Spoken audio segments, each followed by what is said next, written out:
পরের মানুষটা কি তাই করবে? দুজনই তো নাইজেরিয়ান। মান রেখে যান। তিনি মিস করেছে, আপনিও কি মিস করবেন কিনা দেখতে হবে। প্রস্তুত রাখি বগুড়ার ছেলে। বগুড়া নাকি নাইজেরিয়া? বগুড়ার দই নাকি নাইজেরিয়া সেই খই? যাচ্ছেন পকর পকর পকর পকর।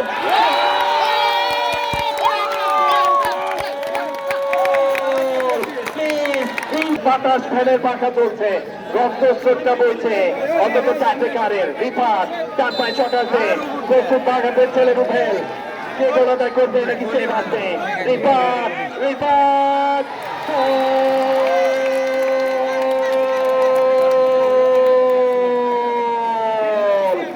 একই সঙ্গে বড়াইগ্রাম কেন ফুটবলের অভয়ারণ্য, প্রমাণটা কিন্তু এই মুহূর্তে এই মাঠে।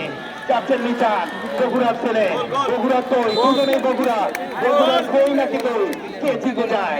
যাচ্ছেন রাকিব এর জন্য। মিচান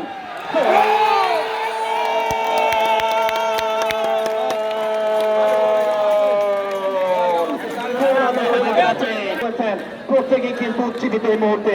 সেই সঙ্গে মিস্টার আরিফ হোসেন, অনারেবল ব্যক্তিত্ব। এই টাইব্রেকার থেকে মনে হচ্ছে তিনি যেন কখন মাঠে নেমে যান, এরকম একটা অবস্থা। 9 নম্বর জার্সিধারী খেলোয়াড়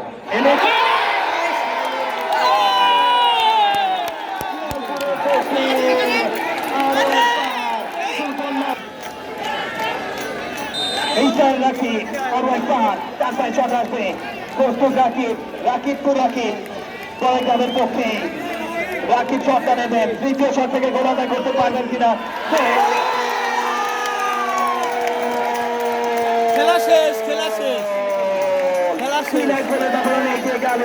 আরো একটি শট দিতে হবে এই মুহূর্তে লালপুরকে। যদি গোল আদায় করতে পারে তাহলে টিকে থাকতে পারবে এই রেসে। এখনো কিন্তু খেলার ফলাফল এখনো পর্যন্ত চলমান রয়েছে এই খেলা লালপুরের পক্ষে।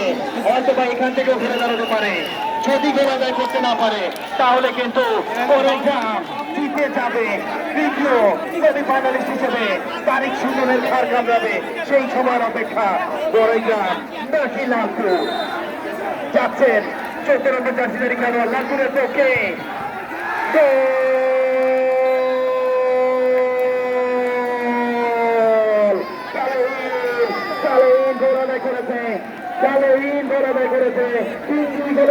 এখনো পর্যন্ত বড়াইগ্রাম ইতিহাসের সাক্ষী হতে চলেছে।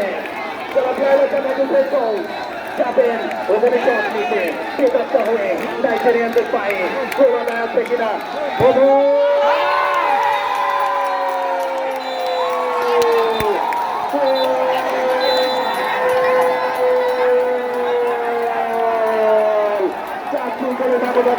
বড়াইগ্রাম লালপুরকে পরাজিত করে এই মুহূর্তে দ্বিতীয় সেমিফাইনালে অবস্থান করেছে বড়াইগ্রাম। কনগ্রাচুলেশন। আগামীকাল আরো একবার প্রতিতলায় শুভেচ্ছার জন্য নাটকজেলা স্টেডিয়ামে পশ্চিম আমন্ত্রণ জানিয়ে আপাতত আমরা পুরস্কার বিতরণী পর্বের জন্য অপেক্ষায় রইলাম। সে পর্যন্ত আরো একবার আমি আমন্ত্রণ জানাতে চাই মিস্টার জিয়াউল মিশরকে।